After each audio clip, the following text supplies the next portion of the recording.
ఒకవైపు సాయంత్రం క్యాబినెట్ అయి బయటకు వచ్చి ప్రెస్ కాన్ఫరెన్స్ చేసే లోపల ఇంత పెద్ద లంబా స్టేట్మెంట్ వచ్చింది. ఒకటి ఆశ్చర్యపోతా ఉన్నాం.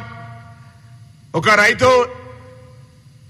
తన భూమిలో పంట పండించడానికి కష్టపడి పంట మొత్తం పండించి ఆ ధాన్యాన్ని ఎడ్ల బండ్లు వేసుకొని పోతే కింద ఎడ్ల బండి కింద నడుస్తున్నటువంటి ఎవరో ఈ బరువంతా నేనే మోస్తా ఉన్నా, ఈ పంట నేనే పండించినా అన్నట్టున్నది. కామారెడ్డి డిక్లరేషన్ నుంచి మొదలుకొంటే కాంగ్రెస్ పార్టీ నిన్న జరిగినటువంటి తెలంగాణ ప్రజాపాలన ప్రభుత్వ కేబినెట్ నిర్ణయం దాకా ఎక్కడ కూడా అడుగు మెదపలే కదపలే వెనుకకు తిరగలే. బలహీన వర్గాల రిజర్వేషన్లు ఇవ్వాలి, స్థానిక సంస్థలు వాయిదా పడితే కూడా అనేటువంటి ఆలోచనతో పోతే మేము చెప్తేనే చేసిండ్రు. మా ఒత్తిడికి తలొగ్గి కేబినెట్ నిర్ణయం తీసుకున్న సంతోషం. కానీ మీ పార్టీకి చెప్పండి, మీరే అన్నారు దయ్యాలున్నాయని. దయ్యాలను ఎవరిని రెచ్చగొట్టి దయ్యాలు వట్టనీయకండి. ఈ నిర్ణయం అమలు జరగనీయండి.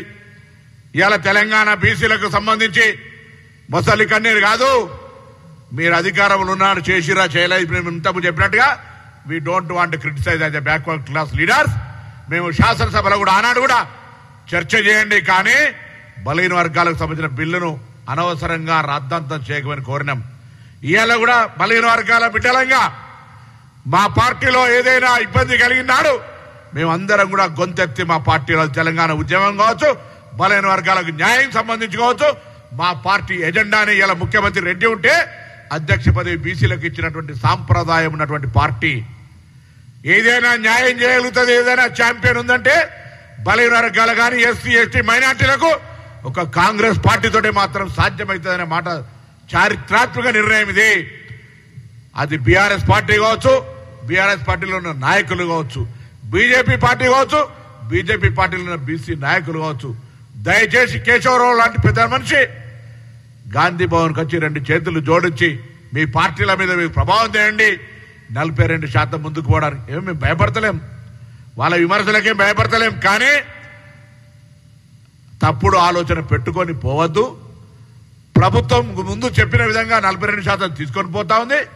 చట్టం చేసినాం, శాసనసభ తీర్మానం చేసినాం, రాజకీయ పార్టీగా ప్రమాక వాగ్దానం చేసినాం, అమలు చేసి అలా ముందుకు తీసుకొస్తున్నప్పుడు ఇంకా ఏదో మాట్లాడితే దానికి పొరపాటు అవుతుంది. ఇప్పటికే 18 నెలలు స్థానిక సంస్థల ఎన్నికలు వాయిదా పడ్డాయి.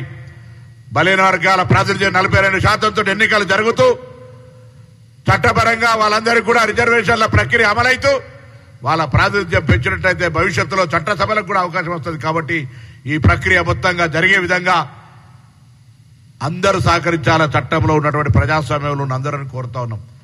ఏం కాంగ్రెస్ పార్టీ తప్పకుండా తెలంగాణలో ఉన్నటువంటి బలహీన వర్గాల నాయకులార విశ్వాసం ధైర్యంగా కుల సంఘాల పేరు మీద, మేధావుల సంఘాల పేరు మీద ఆనాడు తెలంగాణ కోసం జాయింట్ యాక్షన్లు కుల సంఘాలు ఏర్పడి తెలంగాణ సాధనకు ఏ విధంగా వీధులలో పోరాటం చేసిరో దీనికి ఎవరైనా అడ్డొస్తే అదే విధంగా మళ్ళీ ఒక్కసారి ఉద్యమం చేసి ఎవరు కూడా దీనికి వ్యతిరేకంగా మాట్లాడే ధైర్యం చేయకుండా ఉక్కు కవచంగా నిలబడి మన రిజర్వేషన్లను కాపాడుకునే ధైర్యంతో ముందుకు నడవాలని ప్రతి గ్రామాల్లో ఉన్నటువంటి బలహీన వర్గాల కాంగ్రెస్ నాయకత్వాన్ని, కుల సంఘాలను ఎవరికి వారే ఈ యొక్క కార్యక్రమంలో భాగస్వాములు కావాలి. మాకు సాధించుకున్నామనేటువంటి ధైర్యం కొద్ది మేం కాపాడుకుంటాం, ఎవరడ్డం వస్తారో అనేటువంటి ఆ ఆకాంక్షతో ముందుకు పోవాలని నేను ఈ సందర్భంగా కోరుతూ ఈ ప్రక్రియ మొత్తానికి గౌరవ ముఖ్యమంత్రి రేవంత్ రెడ్డి గారు, పిసిసి అధ్యక్షుడు మహేష్ కుమార్ గౌడ్ గారు, మాకు మార్గదర్శి